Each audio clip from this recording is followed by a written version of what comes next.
So it's time for a new episode of 2 Minute Tuesday, and we are on episode 195. We're closing in very quickly on the 200th episode. And in this episode, again, this is one that's prompted by a client recently who asked me, when is the best time to list their property for sale? So we thought we would do a video on the best times to sell your property, as well as the best times to buy a property. So if you're lucky enough to own a property here in the Hondón Valley and you're looking to sell it, when would I advise that you put it on the market? And of course, if you've done your research and you found the Hondón Valley and you've decided that you're going to make this your home, then is there a better time to purchase than maybe some other times? So welcome to episode 195 of 2 Minute Tuesday, where we talk all about optimal timing for buying and selling your property here in Spain.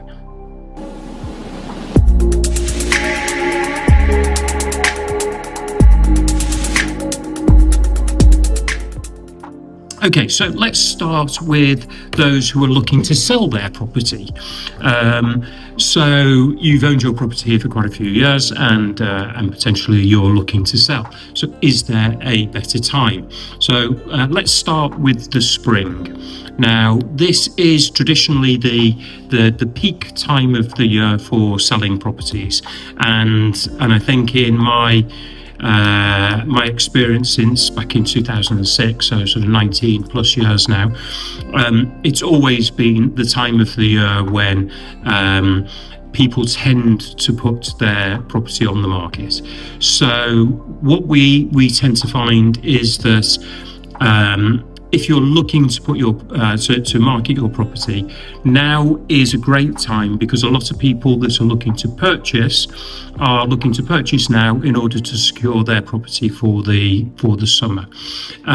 So it's when hopefully the weather starts to change. Not that we have particularly bad winters here, and we have lots of sunny days, but it's the opportunity to dress the property beautifully. As an agent, we always come along on a nice sunny day to get some great photos of the property. You've had the opportunity to de-winterize the property, if you like. And so this is the best time of the year if you're looking to sell your property, to put your property on the market.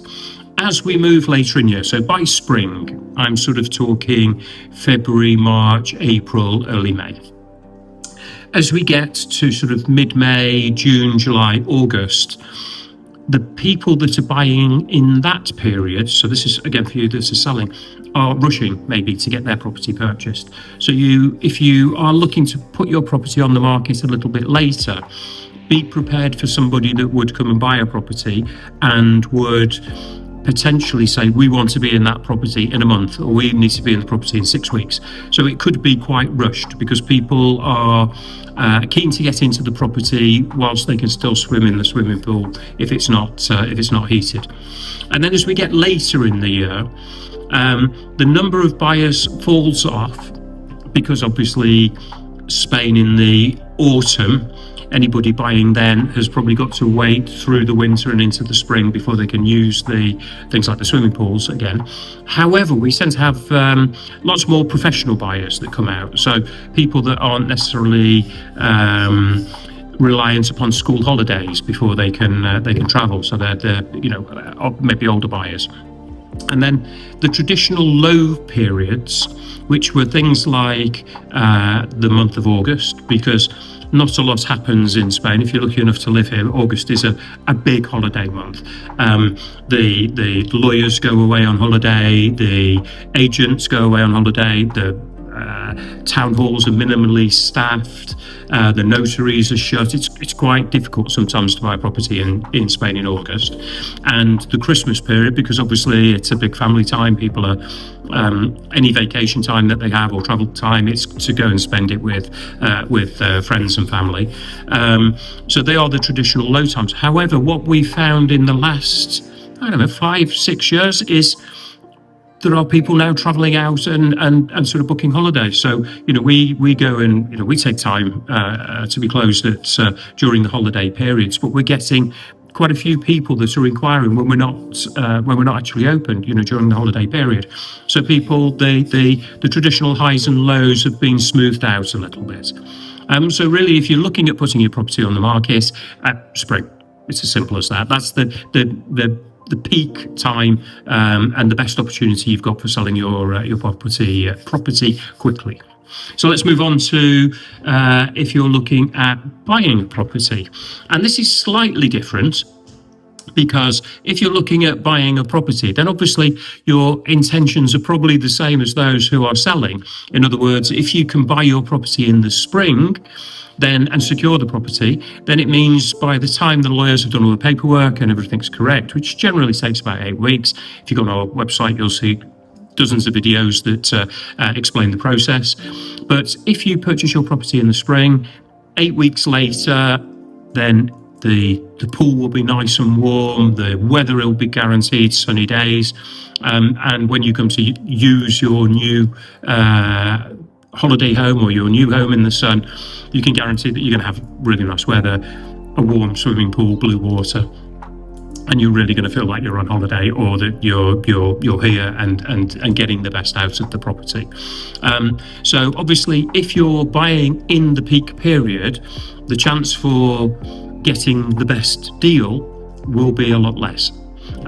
You'll be competing against other people who are here looking at properties, and if a vendor has a lot of viewings lined up in a week, and you come in and you feel that you're going to make an offer on a property, it's going to be dismissed instantly, because the vendors are going to go, well, why would I accept that when I've had other offers which are more competitive and turn them down, and I've got another 5 viewings booked this week. So if you're looking to secure your property during the spring, you've got less opportunity because you've got more competition. Again, as we then move to later in the year, you'll find that as you move into the summer period, as I explained for people selling, the opportunity to use the house in what I would call the peak usability period of the year, sort of the spring, the summer, and the autumn. If you're looking at purchasing from sort of July onwards, then you've got minimal time to do it, but there'll be less people competing with you, and so you may find that the vendor might be a little keener to secure a sale. And then as we move to the winter months, your sort of November, December, and then through to January, you'll find that there are less people out because it's not the peak time. But if a property is listed for sale during that period, you've got a really good opportunity to secure it. So things like our website, if you go onto HondonValleyHomes.com, we've got a property alert features which allows you to register on the website, do a search, save it, and then also on a weekly basis we'll update you with any new properties that are added, or any properties where the price changes and things like that. So really the summary period is that the peak period for buying property and selling property is in the spring. However, if you're looking to buy property, maybe a little bit later in the year, you will have less competition, but you probably will have less choice, because there are a finite number of properties that are going to be listed for sale during the year, and if most people put them for sale in the spring, by the time we get through to later in the year, the properties that are left available may not be the best ones, because they've all been snapped up, and you're hoping then that there are new properties added to the website later in the year, which gives you an opportunity to see some fresh inventory. So that's it for this week's 2 Minute Tuesday. Dragged on a bit, it's getting on to 8-9 minutes now, but it just gives you an idea of, if you're looking to buy or sell, what to expect during that period. It's not a definitive video. There are exceptions to everything, but this is my experience of the property market here in Spain. So that's enough for me waffling on. My details should be on the screen at the moment, so if you have any sort of questions or queries, please don't hesitate to let me know, and we'll be along in a couple of weeks with a new video explaining another exciting topic for you. So that's it for this week's episode. Have a great day, and we'll see you for the next episode shortly. Until then, adios.